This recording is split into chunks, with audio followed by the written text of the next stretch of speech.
Okay, we are back and we're going to work with type in Photoshop some more. I want to show you some more effects that you can use.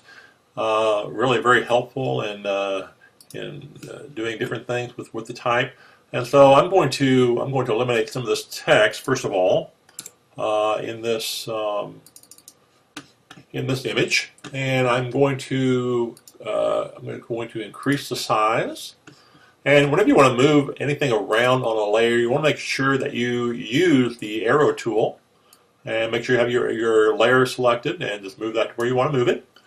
And so one of the things that you can do with type in Photoshop is actually create what we call warp effects with that. And with your layer selected for your type, you want to go under Layer in the menu bar and come down, and you're going to see that you have on the submenu, on the drop-down menu, you have Type, and you also have, if you come down even farther, you have what's called Warp Text. And okay, first of all, it's saying I can't do that because I have an effect on that type that's not applicable. And so if you look over here in this character box, I gave it a bold effect before. I'm going to unbold that. And so Photoshop will tell you when you can't do something, and so I had to remove that effect. Anyway, I'm going to go back up to Layer, have my layer selected with the type on it, going down to Type, and going down to Warp Text. And that is going to bring up what we call a Warp Text dialog box. And with this, you can create really a myriad of really cool effects with your type. And right now, as you can see, it's set to none. And so if I click on that, it's going to give me a whole list of different effects I can apply to this particular type. And usually you only want to use this when you're using what we call a headline type versus regular paragraph text type. So I want to make sure its type is big enough that can where it would be appropriate to use this type of effects. And so you can see down here you can do an arc. You can do an arc lower, arc upper. You can do it where the type is arching up. You can give it a bulge effect. A lot of different things. You give it a flag effect. I've used this on many different occasions. As you can see, that gives it a flag effect. And you can actually, down here, you can control the amount of distortion, as I would call it, on this effect. I can make it one way or another by moving this little bar here on the bend, for example.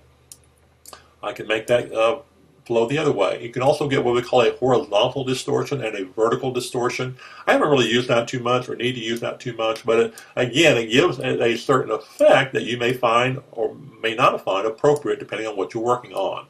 And again, you have that effect there. You can always go back, and then on the vertical distortion, you can do that as well if you need to. And so you can really do a lot of distortion on your type. And again, we have different things. We have what's called a wave. You can do that where it's not too big of an effect. But again, you can, it's similar to the one we did before, but you can just, again, move the thing down here to give the amount of effect that you want. You also can do what we call a fish, where it takes on the shape of a fish, if you will.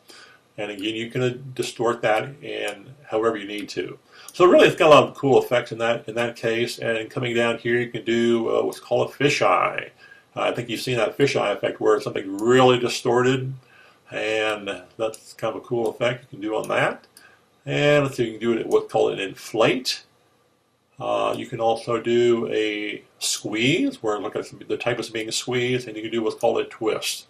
Again, you have a lot of latitude. This is one of the things that makes Photoshop such a powerful program. You can do just about anything that you can think of when working with your type. So you can always go back at any time and change that. So you're not tied into that. If you change your mind later, you have to go back, select that layer, and open up, go into Layer, to Type, and to Warp Effects. And I'm going to cancel this. Well, I'm going to say OK in this case. And so again, that's just one of the many effects that you can use in working with Photoshop and working with type.